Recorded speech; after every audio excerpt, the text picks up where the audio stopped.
এই কর্নিশ শুধু একটি রাস্তা নয়, এটি একটি অনুভূতি যেখানে পরিবার, বন্ধু আর ভ্রমণ পিপাসুরা খুঁজে পায় প্রশান্তি আর সৌন্দর্যের এক অপূর্ব মেলবন্ধন। জেদ্দা কর্নিশ প্রায় ৩০ কিলোমিটার লম্বা একটি সমুদ্র পার এলাকা। এখানে রয়েছে হাঁটার জন্য সুন্দর ওয়াকওয়ে, সাইকেল ট্র্যাক, বসার জায়গা, পরিবার নিয়ে সময় কাটানোর জন্য পার্ক আর অসংখ্য ক্যাফে ও রেস্টুরেন্ট। আজকের এই ব্লগে আমরা ঘুরে দেখব জেদ্দা কর্নিশের মনোমুগ্ধকর দৃশ্য, জানব এর বিশেষত্ব আর অনুভব করব সেই শান্তির পরিবেশ যা প্রতিটি ভ্রমণকারীর হৃদয়ে জায়গা করে নেয়। তো চলুন দেরি না করে জায়গাটা এক্সপ্লোর করা যাক।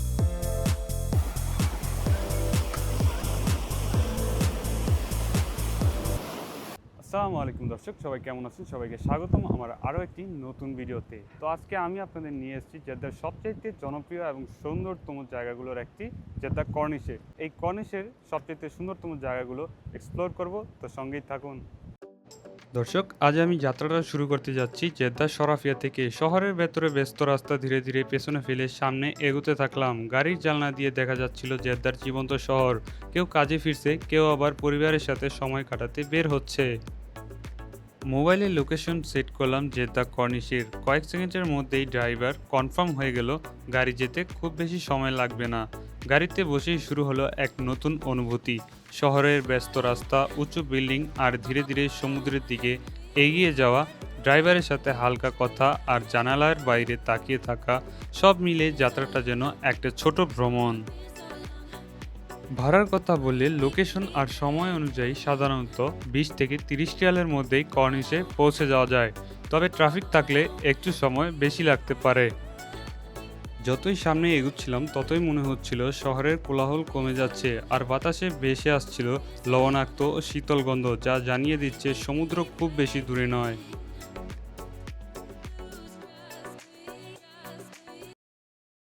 কর্নিশে পৌঁছেই চোখে পড়লো সেই বিখ্যাত জায়গা জেদ্দা লেখা বিশাল স্ট্রাকচারটা। দূর থেকেই দেখে মনে হচ্ছিল শহরটা যেন নিজের পরিচয়কে গর্বের সাথে ঘোষণা করছে।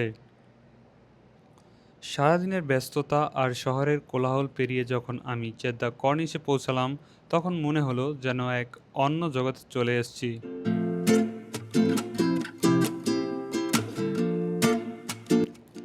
গাড়ি থেকে নামতেই প্রথম যে জিনিসটা আমাকে ছুঁয়ে গেল সেটা হলো সাগরের হালকা ঠান্ডা বাতাস।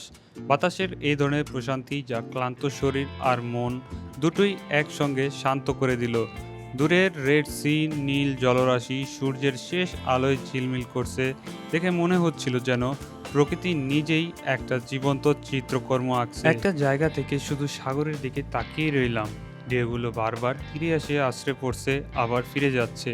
সেই দৃশ্য যেন জীবনের মতো উত্থান পতন, কিন্তু কখনো থেমে না থাকার এক অবিশ্বাস্য গল্পের মতো। সেই মুহূর্তে মনে হলো জীবনে যতই দুঃখ কষ্ট থাকুক না কেন, প্রকৃতির কাছে এসে সবকিছুই ছোট মনে হয়। কর্নিশের সেই নিরিবিলি পরিবেশ, সাগরের শব্দ আর আকাশের বিশালতা সব মিলিয়ে মনটা ভরে গেল এক অদ্ভুত শান্তিতে।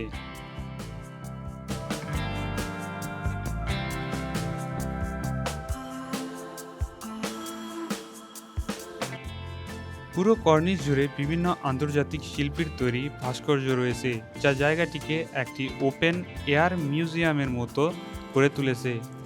আপনারা জানেন কি, এই ওয়াটারফ্রন্টটি প্রায় ৪.৫ কিলোমিটার এলাকা জুড়ে বিস্তৃত। এখানে শুধু সাগরের সৌন্দর্য নয়, আছে আর্ট, ভাস্কর্য, সাইকেল চালানোর জন্য আলাদা ট্র্যাক এবং শিশুদের জন্য মজার পার্ক। সবচেয়ে দারুণ ব্যাপার হলো সূর্যাস্তের সময় এখান থেকে পুরো আকাশ যেন ক্যানভাসের মতো হয়ে যায়। সূর্য যখন লোহিত সাগরের বুকে ডুবে যায়, সেই দৃশ্য ভোলার মতো নয়।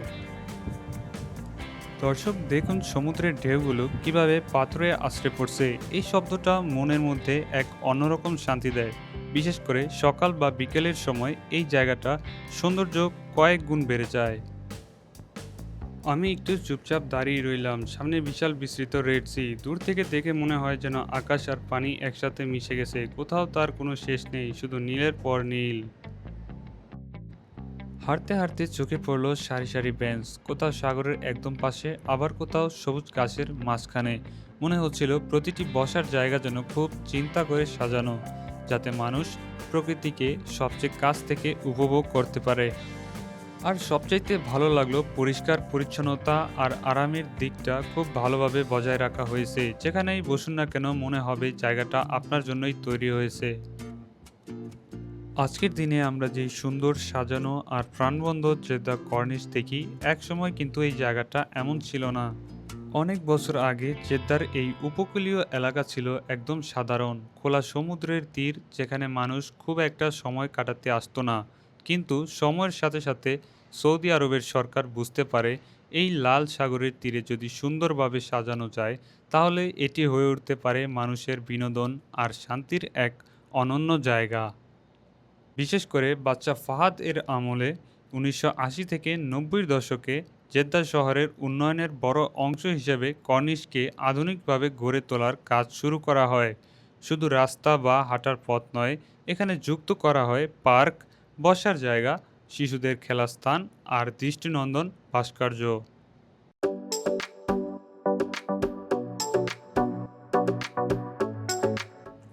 দর্শক, অনেকটা রাস্তা হেঁটে আসার পর আমি আপনাদের নিয়ে এসেছি আল কুরনাইশ রোডে। জেদ্দা শহরের অন্যতম গুরুত্বপূর্ণ ও আকর্ষণীয় উপকূলীয় সড়ক হচ্ছে এটি, যা বিখ্যাত জেদ্দা কর্নিশের এলাকার একটি বড় অংশ। এটি শুধু একটি রাস্তা নয়, বরং শহরের সৌন্দর্য, আধুনিকতা এবং বিনোদনের এক চমৎকার সমন্বয়। এই রাস্তাটির সবচেয়ে বড় আকর্ষণ হলো এর পাশ দিয়ে থাকা সমুদ্রের দৃশ্য। এক পাশে নীল সাগর, অন্য পাশে সবুজ গাছপালা ও সুন্দর ল্যান্ডস্কেপ। সূর্যোদয় ও সূর্যাস্তের অসাধারণ দৃশ্য। বিশেষ করে সন্ধ্যার সময় এখানে দাঁড়ালে প্রকৃতির এক অন্যরকম সৌন্দর্য উপভোগ করা যায়। এটি শুধু যাতায়াতের রাস্তা নয়, এটি একটি লাইফস্টাইল স্পট যেখানে মানুষ হাঁটে, বসে, উপভোগ করে এবং নিজের মতো করে সময় কাটায়। কিছুটা রাস্তা হাঁটার পর হঠাৎ দূরে চোখে পড়ল এক অপূর্ব দৃশ্য। সাদা রঙের একটি মসজিদ, যেন সাগরের উপরে এটি ভাসছে। হ্যাঁ দর্শক, এটাই সেই বিখ্যাত আল রাহমা মস্কো, যাকে অনেকেই ফ্লোটিং মস্কো নামে চিনে থাকে। সত্যি বলতে মসজিদটির দিকে যতই এগুচ্ছি ততই মনে হচ্ছে আমি যেন এক নতুন জগতে চলে যাচ্ছি। চারপাশে শুধু বাতাস, সমুদ্র আর শান্তি। সময়টা ছিল ১৯৭৫ সাল। জেদ্দা শহর তখন আধুনিকতার দিকে দ্রুতই এগিয়ে যাচ্ছে। সেই সময় লাল সাগরের তীরে এমন একটি মসজিদ তৈরির পরিকল্পনা করা হয়, যা হবে আলাদা এবং অনন্য। একটি মসজিদ যা মানুষের ইবাদতের জায়গা হবে, আবার একই সাথে হবে প্রকৃতির সাথে সংযোগের এক নিদর্শন। এভাবেই জন্ম নেয় আল রহমা মসজিদ। বছরের পর বছর ধরে এই মসজিদ শুধু একটি ধর্মীয় স্থান নয়, বরং জেদ্দার অন্যতম পরিচিত ল্যান্ডমার্কে পরিণত হয়েছে।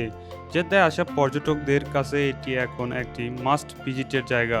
এখানেই প্রতিদিন মুসল্লিরা নামাজ আদায় করেন, পর্যটকরা সৌন্দর্য উপভোগ করেন, আর অনেকেই নিজের মতো করে সময় কাটান এই কর্নিশের পারে। আজকের দিনে এই মসজিদ আগের চেয়ে আরও বেশি প্রাণবন্ত। সূর্যোদয় থেকে সূর্যাস্ত প্রতিটি সময়ে এর রূপ বদলায়। মাগরিবের সময় যখন আজান কানে ভেসে আসে আর সূর্যের আলো পানিতে প্রতিফলিত হয়, তখন মনে হয় সময় যেন থমকে গেছে। একদিন সন্ধ্যায় আমি মসজিদের সামনে দাঁড়িয়েছিলাম। ঢেউগুলো ধীরে ধীরে আছড়ে পড়ছিল আর আকাশের রং বদলাচ্ছিল। আমি বুঝতে পারলাম এই মসজিদ শুধু ইট পাথরের নয়, এটি সময়, ইতিহাস আর মানুষের অনুভূতির এক জীবন্ত গল্প।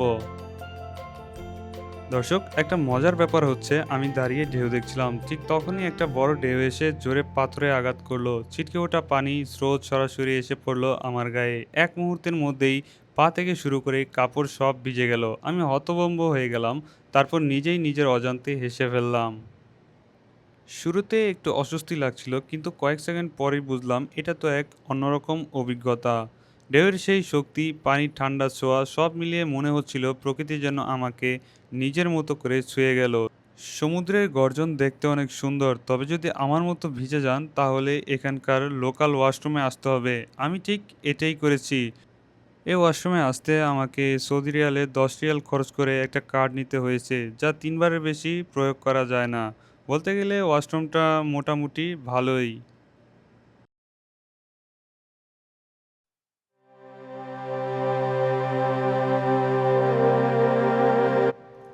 জেদ্দার আধুনিক স্থাপত্যের অন্যতম আকর্ষণ হলো এই বিজনেস পার্ক। জেদ্দা শহরের কর্নিশ এলাকার কাছাকাছি অবস্থিত এই জায়গাটি ব্যবসা, প্রযুক্তি ও লাইফস্টাইল সবকিছুই এক সুন্দর মিশ্রণ।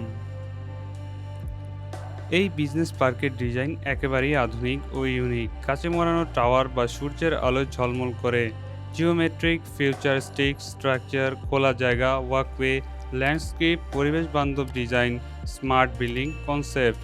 এখানে প্রতিটি বিল্ডিং এমনভাবে তৈরি করা হয়েছে যাতে প্রকৃতির আলো বাতাস সর্বোচ্চ ব্যবহার করা যায়। এই জায়গাটি শুধু কাজের জন্য নয়, বরং জীবন উপভোগ করার জন্য। সুন্দর গার্ডেন ও সবুজ এলাকা, হাঁটার পথ ও ওপেন স্পেস, ক্যাফে, রেস্টুরেন্ট, শান্ত রিল্যাক্স পরিবেশ। এখানে কাজের চাপের মাঝেও মানুষ কিছুটা স্বস্তি পায়। জেদ্দা হেডকোয়ার্টার বিজনেস পার্ক হলো এমন একটি জায়গা যেখানে আধুনিকতা, ব্যবসা এবং সৌন্দর্য একসাথে মিলেছে। এটি শুধু একটি অফিস এলাকা নয়, এটি জেদ্দার ভবিষ্যতের প্রতিচ্ছবিও বলা যায়। দর্শক, কিছুটা রাস্তা হেঁটে আসার পর আমি কর্নিশের ওয়াটারফ্রন্টের দিকে পৌঁছালাম। এই জায়গাটায় আসার পর আমার একটা দিক নজর কাড়লো, ঢেউগুলো ধীরে ধীরে তীরে আসে লাগছে, আর সেই শব্দটা মনে এক অদ্ভুত শান্তি এনে দিচ্ছে। আমি এক বেঞ্চে বসে পড়লাম। সামনে ছিল অসীম জলরাশি, আর দূরের শহর আলোয় জ্বলজ্বল করছে। হঠাৎ মনে হলো এই জায়গাটা শুধু একটা ঘোরার স্থান নয়, এটা অনুভব করার জায়গা। এখানে এসে মানুষ তার নিজের ভিতর কোলাহল ভুলে যায় আর প্রকৃতির সাথে একাত্ম হয়ে যায়।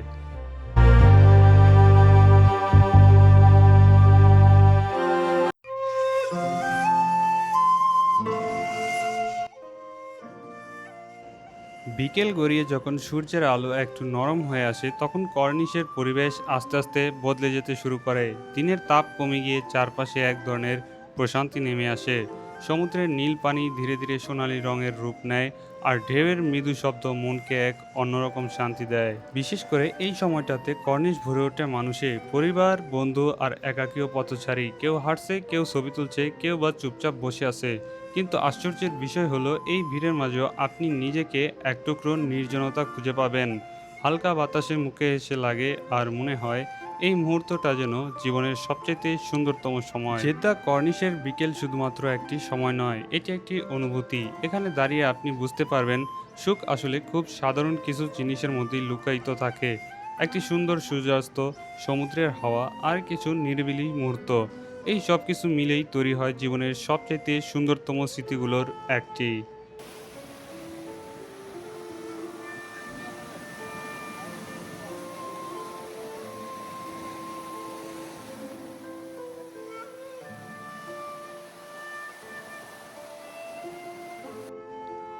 বিকেলের শেষে আলো যখন ধীরে ধীরে সাগরের বুকে মিশে যায়, তখন কর্নিশের দাঁড়িয়ে দাঁড়িয়ে দেখা যায় কিছু মানুষ চুপচাপ ছিপ ফেলে বসে আছে। তাদের চোখে এক ধরনের গভীর মনোযোগ, যেন সময় থেমে গেছে। কোনো তাড়াহুড়ো নেই, কোনো শব্দ নেই, শুধু ঢেউয়ের মৃদু আওয়াজ।